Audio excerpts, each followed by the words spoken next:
Hello दोस्तों, मैं तुषार फिर से आपके लिए एक नया वीडियो लेकर आया हूं। इस वीडियो में दो घटनाएं हैं, जिनमें पहली एक परित्यक्त घर के बारे में है और दूसरी एक परित्यक्त अस्पताल के बारे में है। वीडियो शुरू करने से पहले यदि आप चैनल पर नए हैं तो आपको चैनल को लाइक और सब्सक्राइब करना होगा और हमें कमेंट में बताएं कि आपको यह घटना कैसी लगी। तो चलिए पहली घटना से शुरू करते हैं। एक बार की बात है, घने जंगलों के बीच बसे एक छोटे से शहर में एक पुरानी परित्यक्त हवेली थी। यह हवेली अपने ढहते हुए अग्रभाग और ऊंचे ऊंचे बगीचों के साथ लंबे समय से शहरवासियों के बीच भूत की कहानियों का विषय रही है।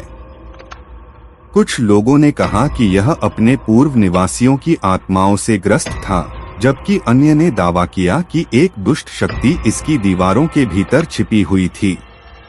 सच्चाई को उजागर करने के लिए उत्सुक साहसी किशोरों के एक समूह ने एक चांदनी रात में हवेली का पता लगाने का फैसला किया। उनमें सारा, समूह की बहादुर और साहसी नेता डेविड, उसका वफादार सबसे अच्छा दोस्त एमिली, संशयवादी विचारक, और मार्क, रोमांच चाहने वाला, हमेशा एक साहसिक कार्य के लिए तैयार था। जैसे ही वे हवेली के पास पहुँचे, सारा उस बेचैनी की भावना से उबर नहीं पाई जो उसकी रीढ़ में घर कर गई थी। हवेली उनके सामने एक छायादार भूत की तरह मंडरा रही थी। उसकी खिड़कियां रात में खाली घूर रही थीं। अपनी सहज प्रवृत्ति को नजरअंदाज करते हुए सारा आगे बढ़ी और चरमराते हुए सामने के दरवाजे को धक्का देकर खोल दिया। अंदर हवा धूल से मोटी थी और फर्श बोर्ड उनके पैरों के नीचे से कराह रहे थे। टूटी खिड़कियों से छनकर आती चांदनी की रोशनी सड़ते फर्नीचर पर भयानक छाया डाल रही थी। एमिली ने अंधविश्वासों का मजाक उड़ाया, जबकि मार्क घबराकर हंसा। उसकी बहादुरी ने उसके डर को छिपा दिया।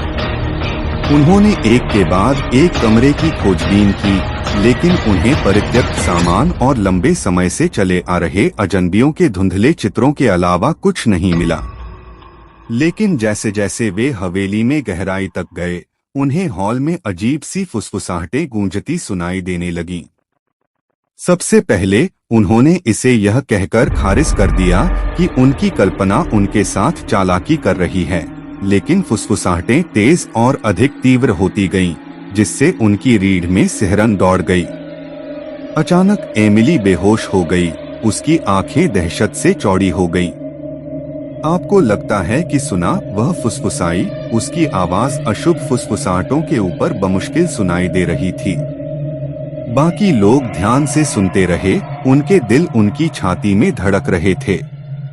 दमनकारी सन्नाटे के माध्यम से उन्होंने इसे सुना। परे के अंधेरे से आने वाली एक हल्की खरोंचने वाली आवाज। कांपते हाथ से सारा टॉर्च की ओर बढ़ी। उसकी उंगलियां स्विच से लड़खड़ा रही थीं। जैसे ही प्रकाश की किरण ने अंधेरे को चीरा, उन्होंने कुछ ऐसा देखा जिससे उनका खून ठंडा हो गया। चमकती आंखों की एक जोड़ी छाया से उन्हें घूर रही थी। घबराकर वे भागने के लिए मुड़े, लेकिन एक जोरदार धमाके के साथ दरवाजा बंद हो गया, जिससे वे अंदर फंस गए। हताश होकर उन्होंने बाहर निकलने का दूसरा रास्ता खोजा, लेकिन हर निकास बंद लग रहा था, जैसे कि हवेली स्वयं जीवित थी और उन्हें जाने देने के लिए तैयार नहीं थी। जैसे ही वे एक साथ इकट्ठे हुए, डर उनके दिलों पर हावी हो गया। उन्होंने एक अलग आवाज सुनी जो उनके नामों को फुसफुसा रही थी। प्रत्येक शब्द से द्वेष टपक रहा था। सारा, डेविड, एमिली, मार्क। आवाज एक साथ सभी दिशाओं से आ रही थी और उन्हें घुटन भरे आलिंगन में घेर लिया। कई घंटे बीत गए, लेकिन अंधेरा कम होने का कोई संकेत नहीं दिखा। थके हुए और भयभीत वे आराम के लिए एक साथ इकट्ठे हो गए। उनके मन भय और निराशा से घिर गए। लेकिन जैसे ही वे उम्मीद खोने वाले थे, उन्होंने अपने नीचे के फर्श बोर्ड से हल्की सी खरोंचने की आवाज सुनी। अपने पेट में एक डूबती हुई भावना के साथ वे भयभीत होकर देख रहे थे कि फर्श के बोर्ड टूटने और टूटने लगे, जिससे नीचे एक गहरी काली खाई दिखाई देने लगी। अंधेरे की गहराई से एक टेढ़ा हाथ बाहर आया। उसकी उंगलियां सारा के टखने के चारों ओर एक वाइस जैसी पकड़ के साथ घूम रही थीं। चिल्लाते हुए सारा ने उस अदृश्य शक्ति से संघर्ष किया, लेकिन कोई फायदा नहीं हुआ। एक एक करके बाकी लोगों को खाई में खींच लिया गया। उनकी चीखें हवेली में तब तक गूंजती रहीं जब तक कि रात में एक बार फिर सन्नाटा नहीं छा गया। अगली सुबह शहरवासियों ने परित्यक्त हवेली की खोज की। इसकी खिड़कियां टूटी हुई थीं और इसके दरवाजे अपनी कुंडियों से लटक रहे थे, लेकिन उन किशोरों का कोई निशान नहीं था जिन्होंने इसके अभिशप्त हॉल में प्रवेश करने का साहस किया था। कुछ लोग कहते हैं कि उनके भीतर छुपी द्वेषपूर्ण शक्ति ने उन पर दावा किया है, जबकि अन्य का मानना है कि अंधेरे ने उन्हें पूरी तरह से निगल लिया है। लेकिन एक बात निश्चित है, हवेली की फुसफुसाहटें आज भी शहर को परेशान करती हैं, जो व्हिस्परिंग वुड्स की गहराई के भीतर छिपी भयावहता की एक गंभीर याद दिलाती है। यह पहली घटना थी। मुझे कमेंट में बताएं कि घटना कैसी थी। तो चलिए घटना नंबर 2 पर चलते हैं। यह कहानी है एक अस्पताल की, जिसे रात को भूतिया कहावत थी। लोग कहते थे कि उस अस्पताल में रात को अजीबोगरीब घटनाएं होती हैं। एक रात एक युवक नामक अर्जुन अस्पताल में एक अपने दोस्त को देखने जा रहा था। वह अस्पताल के उस भयानक माहौल के बारे में सुन चुका था, लेकिन उसने उसे ध्यान नहीं दिया। अर्जुन अपने दोस्त के कमरे में पहुंचा और उसके लिए कुछ समय बिताने लगा।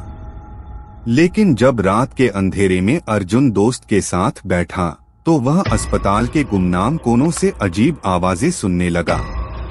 उसने अपने दोस्त से कहा, क्या यह अस्पताल सचमुच भूतिया है? लेकिन उसके दोस्त ने हंसते हुए इसे अंधविश्वास बताया। तभी एक अजीब आवाज उनके कानों में गूंजने लगी, मुझे छोड़ दो, मुझे छोड़ दो। अर्जुन और उसका दोस्त डर के मारे भागने लगे, लेकिन उन्हें लगा कि कोई उनके पीछे है। वे अस्पताल से बाहर निकले, लेकिन उनके दिल में वह भय और डर अब भी बसा रहा। वे कभी भी उस भूतिया अस्पताल के पास वापस नहीं गए और उन्होंने दोस्त को भी कभी नहीं बताया कि उस रात क्या हुआ था। तो आपको दूसरी घटना कैसी लगी कमेंट करके जरूर बताएं। तो चलिए वीडियो खत्म करते हैं। अगले वीडियो में फिर मिलेंगे। तब के लिए अलविदा।